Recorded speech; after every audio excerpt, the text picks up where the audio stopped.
বিজ্ঞান বিভাগের শিক্ষার্থীরা সবচেয়ে বেশি অবহেলা করে এই সাবজেক্টটিতে। আমার নিজে এক্সপিরিয়েন্স করা, আমি দেখেছি বহু শিক্ষার্থী ফিজিক্স কেমিস্ট্রিতে 100 আউট অফ 100 পেয়েছে, ম্যাথে 100 আউট অফ 100 পেয়েছে, হায়ার ম্যাথে 100 আউট অফ 100 পেয়েছে, বাট এই সাবজেক্টে পেয়েছে 83, 84, 85-র মধ্যে, 90 পায়নি। কারণ অবহেলা করেছে, গুরুত্ব দেয়নি। এবং তোমরা জেনে অবাক হবে, এই একটি মাত্র subject teacher line by line পড়ে দেখে, কর খ মিলিয়ে নাম্বার দিয়ে যায় না, লাইন বাই লাইন পড়ে দেখে। ভালো কাজ করলে জান্নাত পাবে, খারাপ কাজ করলে জাহান্নামে যাবে, এই টাইপের লেখা বারবার লিখে ফেলছো।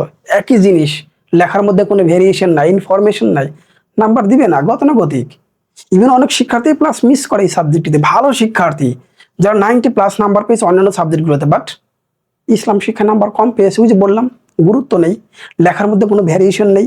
রাখতে হবে, মাস্ট প্রত্যেকটা পয়েন্ট আউট করে লিখতে হবে, সুন্দর করে লিখতে হবে, সময় দিতে হবে এটার উপরে যদি ভালো নাম্বার পেতে চাও।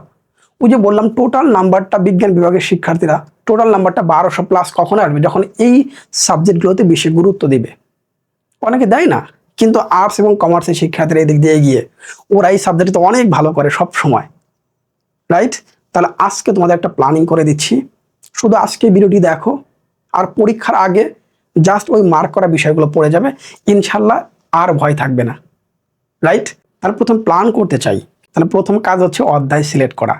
কোন অধ্যায়টা আমি বেশি গুরুত্ব দিব? 5টা অধ্যায় থেকে 8টা প্রশ্ন হবে, তার মানে ডাবল প্রশ্ন হবে কয়েকটা অধ্যায় থেকে। সেই অধ্যায় কোনগুলো সেটা মার্ক করে রাখা উচিত। সবার আগে উচিত হবে দ্বিতীয় অধ্যায় পড়ে ফেলা, সবচেয়ে বেস্ট। দ্বিতীয় অধ্যায় কি পড়বো সেটা বলে দিচ্ছি। এরপরে হচ্ছে অধ্যায় 3 এবং অধ্যায় হচ্ছে 4। আমি বলবো এই 3টা অধ্যায় সবচেয়ে বেশি পড়া উচিত। আমি বলবো এই 3টা অধ্যায় সবচেয়ে বেশি পড়া উচিত। এই 3টা অধ্যায় পড়লেই হয়ে যাবে, এক্সট্রা কিছু পড়তে হবে না। সৃজনশীলের জন্য কি পড়বো সেটা একটু দেখি। প্রথমে আসে অধ্যায় 2। বইটা খুলো আমার সামনে এখনই, বইটা খুলে ফেলো এবং একটা মার্কার নিয়ে নাও, অর্থাৎ কালার পেন নিয়ে নাও। প্রথমে এইটাকে 1 নাম্বার দাও। তোমার বই খুলে দ্বিতীয় অধ্যায় শরীয়তের উৎস, এখানে গিয়ে এইটাকে 1 নাম্বার দাও, এটাকে 2 নাম্বার, 3, 4, 5, এইটাকে নাম্বারিং করে রাখো। এইভাবে নাম্বারিং করেই রাখো। বলে আমি 1 নাম্বারে পড়বো হচ্ছে সূরা আল মাউন, 1 নাম্বারে। নাম্বার 2 4 নং হাদিস বৃক্ষরোপণ সম্পর্কিত, 3 নাম্বার ইজমা, 4 নাম্বার হচ্ছে 8 নং হাদিস ব্যবসায়ের সহায়তা সম্পর্কিত, এবং 5 নম্বরে সূরা আল ইনশিরা। এই 5টা টপিক পড়বা হচ্ছে এই অধ্যায় থেকে। নাম্বারিং করে দিচ্ছি।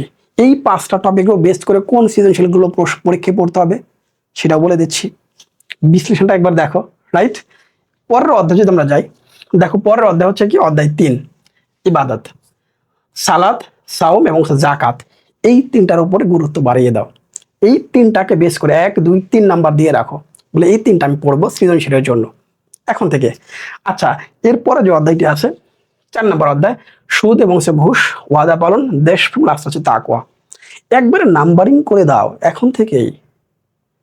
স্মার্টনেস এটাই বোঝাচ্ছে, বলে আমি অল্প পড়ে ভালো একটা রেজাল্ট করতে চাই, আমার এই সময়টা হবে to the point, exam focus, nothing else. Just এই 4টার উপরে ফোকাসটা বাড়িয়ে দাও, ওকে? আচ্ছা, তারপরের অধ্যায় যারা করবে তাদের জন্য বলতেছি, প্রথম অধ্যায় নিফাক, কুফর, খতম নবুওয়াত, আখিরাত এবং রিসালাত। 5টা দিয়ে দিলাম টপিক, একেবারে জাস্ট এইভাবে সিরিয়াল করে পড়বে। 1 নাম্বার পড়বো হচ্ছে কি নিফাক, 2 নম্বরে কুফর, এইভাবে স্টার্ট করে দিব, ওকে? আচ্ছা, লাস্ট অধ্যায় যেটা আছে আমাদের, এই অধ্যায় থেকে আমরা এই 3টা টপিকই এভাবেই পড়বো। কোনটা বেশি গুরুত্ব দিব? 1 নাম্বার, 2 নাম্বার, 3 নাম্বার করে করা হয়েছে। এবার আসি সৃজনশীল প্রশ্ন। সৃজনশীল 2 নাম্বার অধ্যায় থেকে আমি এই 7টি প্রশ্ন দিয়েছি, 3 নাম্বার অধ্যায় থেকে 7টা, এবং লাস্টে হচ্ছে 4 নাম্বার অধ্যায় থেকে 7টা। এই 7টি করে প্রশ্ন, ওই যে আমি যে টপিকগুলো সিলেক্ট করে দিলাম ওই টপিক বেস করে, আমি যে টপিকগুলো বেস করে সাজেশন তৈরি করেছি, জাস্ট এটাই এখন সৃজনশীলের জন্য পড়ো, সবচেয়ে এগিয়ে থাকবা, নাথিং এলস। এরপর আমাদের আছে, যদি আমরা পড়তে চাই অধ্যায় হচ্ছে 1 এবং অধ্যায় 5, তাহলে এই প্রশ্নগুলো আমরা দেখতে পারি।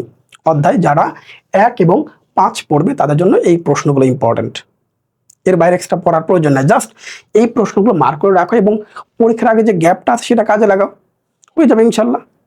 যদি প্ল্যানিং করে যাও তাহলে নাম্বার বেশি পাবে। আমি চেষ্টা করব পরীক্ষার যে গ্যাপটা আছে বা পরীক্ষার আগে যে ভিডিওটা দিব সেই ভিডিওতে কিভাবে লিখলে 10/10 পাওয়া যায় হচ্ছে ইসলাম ও নৈতিক শিক্ষা এই সাবজেক্টে, গতানুগতিকভাবে লিখলে কিন্তু এই সাবজেক্টে তুমি প্লাস পাবে না বা নাম্বার বেশি পাবে না। প্লাস হয়তো আসবে, কিন্তু ভালো নাম্বার পাওয়ার জন্য কিছু টেকনিক আছে, কিভাবে অন্তত সবগুলো সৃজনশীল এবং ইসলাম ও নৈতিক শিক্ষার সৃজনশীল একভাবে লিখলে হবে না, কিছু পার্থক্য আছে, কিছু পার্থক্য আছে, সেটা আমি চেষ্টা করবো দেখিয়ে দিতে। এখন আসে আমাদের পিডিএফ কোর্স আমাদের এখনো চালু আছে, চাইলে তুমি ক্রয় করতে পারো। কি আছে এটার মধ্যে আমরা একটু দেখতে চাই। যদি আমরা আমাদের ওয়েবসাইটে আসি www.rajuacademy.com, এখানে যদি আমি ইসলাম ও নৈতিক শিক্ষা এই সাবজেক্টটা অন করি, দেখো ইসলাম এবং নৈতিক শিক্ষা এই সাবজেক্ট অন করলে দেখো 3টি অধ্যায় থেকে 10টা করে সৃজনশীল প্রশ্ন দিয়েছি এবং লিখে দিয়েছি প্রথমে দ্বিতীয় অধ্যায়। এখানে দ্বিতীয় অধ্যায় তোমাদের আমি যা দিলাম সেম টু সেম দেওয়া আছে। দেখো সূরা আল মাউন, আমি এখানে প্রশ্ন দিয়েছি সংক্ষিপ্ত প্রশ্ন 10টা, সৃজনশীল কয়ের জন্য দিয়েছি হচ্ছে 10টা, সৃজনশীল ক্ষয়ের জন্য দিয়েছি 10টা, এবং লাস্টে বোর্ড কোশ্চেনগুলো। যাদের টেস্ট পেপার আছে তাদের জন্য কিছু স্কুলের লিস্ট দিয়ে দিয়েছি, তোমরা চাইলে এই প্রশ্নগুলো, এই স্কুলের প্রশ্নগুলো পড়তে পারো। প্রত্যেকটা এভাবেই দেওয়া হয়েছে, প্রত্যেকটা অধ্যায় এভাবেই দেওয়া হয়েছে। অর্থাৎ তোমার সময়টাকে, আমি সবসময় বলি না তোমাদের 10 দিনের পর 3 দিনে কাভার করা সম্ভব, এটা এভাবেই সম্ভব। এটা তোমাদের জন্য আমি করে দিয়েছি।